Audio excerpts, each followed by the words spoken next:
Yes guys, welcome back to another video. Welcome to the George Benson Football Channel. We have got your second Chelsea news video today. Unfortunately, it's not all good news. There is always ups and downs following Chelsea in a transfer window. It fills us with joy in some moments. It fills us with what the hell is going on in others. And in some moments, it fills us with great. Okay, we don't agree with this one. But what do we do to move forward? We have got 5 different brackets of stories today. Michael Olise, Reece James, Brennan Johnson, alternatives to him potentially, and also Lewis Hall for this one. We begin first of all though with pointing you guys in the direction of mine and Eunice's new collaboration channel, Shootout. Link at the top of the description. Just click on where it says at the Shootout and it will send you there. Premier League predictions for this week are going up today. A brand new strand, a brand new series on the channel. So stay tuned for that in an hour or so's time. Make sure you're subscribed and subscribe to this channel if you enjoy the Chelsea news. And why not hit the like button, despite there not being much to like about what we begin with here. Michael Olise has signed a new contract at Crystal Palace. We thought it was as good as here we go. It was basically ready to rock and roll when it came to Olise to Chelsea. Chelsea activated the release clause for Michael Olise, and Crystal Palace, they weren't happy with Chelsea's approach for Olise. I'm sure there's a lot more to this than what meets the naked eye for Crystal Palace to raise these kind of problems and concerns. But the long story short is, it's Olise who decided to sign new deal with us. And I must congratulate Steve Parish and Dougie Freedman on a fantastic job. These are quotes from Crystal Palace manager Roy Hodgson, who confirms agreement on a new 4-year deal for Michael Olise to Crystal Palace, or at Crystal Palace. Chelsea deal officially collapses.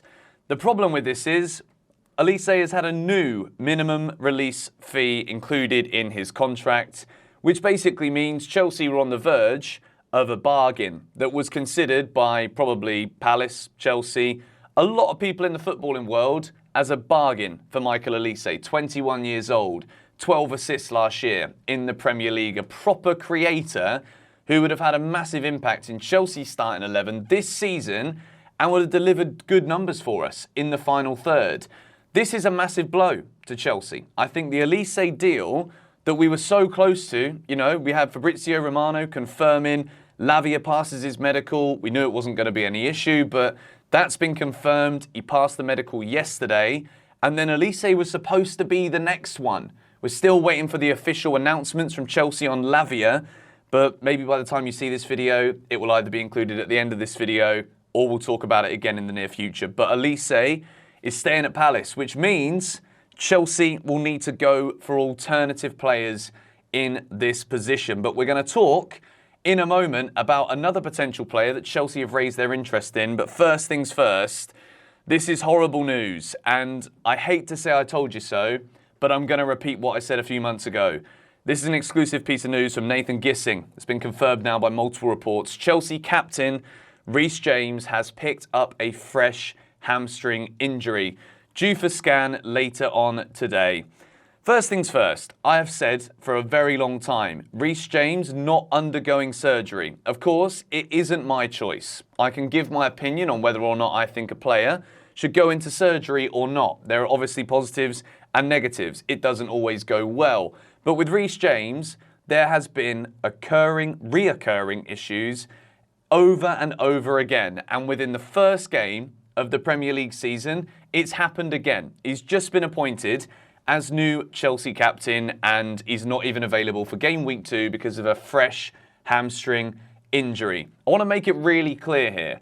This isn't me having a dig at Reece James. I've seen some disgraceful takes from so-called Chelsea fans on social media that are absolutely slating and slandering Reece James's name because he's injured again. I say he's injured again because, unfortunately, it's a big problem this for Chelsea, and of course for Reece as well.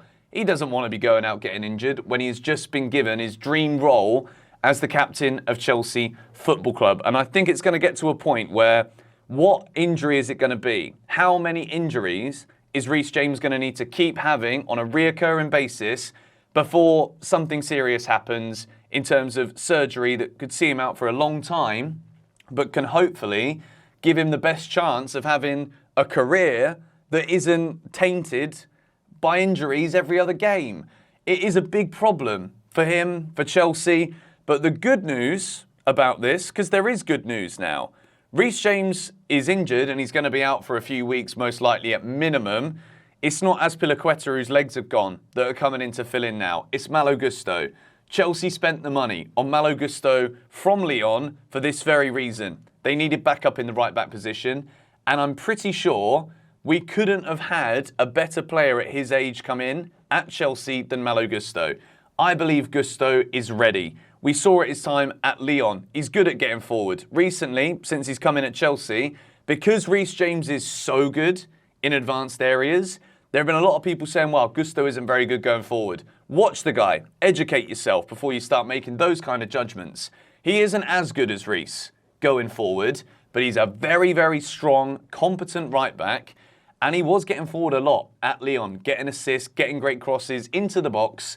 And I'm confident that Malo Gusto is ready to step up to the plate for Chelsea in the Premier League. It is not good news to lose your captain, especially so soon in the season. And I honestly think, again, it's just my opinion, but I can't see a world where Reece James can recover and stay fit for a long time unless he tries and goes into surgery to try and help fix the problem. It's a massive issue. It's not good. And unfortunately, the Chelsea news in this video, it doesn't really get much more positive. I like Brennan Johnson, okay? Chelsea are interested in Nottingham Forest's Brennan Johnson. This is from Jacob Steinberg, and then he goes on to talk about Lewis Hall being likely to join Newcastle. I told you, not every video can be positive, all right? Brennan Johnson from Nottingham Forest. I like Johnson. He's quick, he can finish. I think there is a real spark about him. But the amount of money that Nottingham Forest are going to want for him, it's rumoured to be around £45 million. I don't think Brennan Johnson brings anywhere near as much to Chelsea as Elise. And this is me just speaking top line right now because we've just missed out on Elise. And these are my reactionary news videos where I tell you the news, hopefully as soon as it breaks, and I give my thoughts on it. I think Brennan Johnson, Chelsea would be overpaying here. Forest are not going to sell him for cheap. We've lost out on Elise, and I think the alternative is Mohamed Kudus. We thought it was going to be Elise or Kudus. The issue is Mohamed Kudus is in advanced talks with West Ham United to join them. The news from Crystal Palace, Steve Parish has put it on his flipping Twitter as well.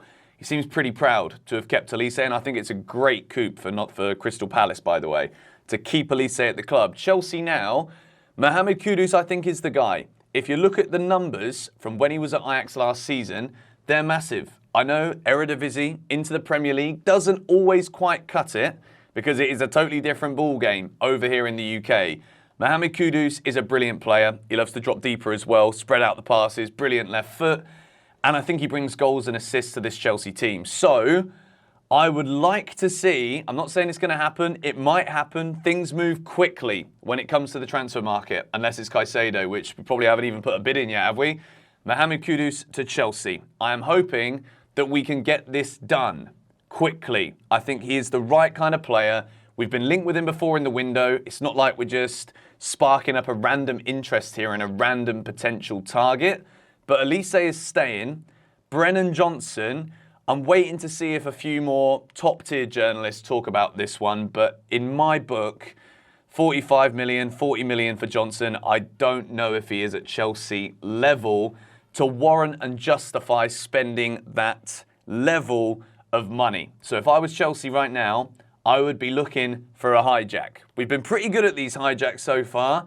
Jump in for Mohamed Kudus. That's my thought. Let me know yours in the comments down below. And maybe, if it isn't Kudus, Rayan Cherki, incredibly exciting player from Lyon, who Chelsea have a good working relationship with.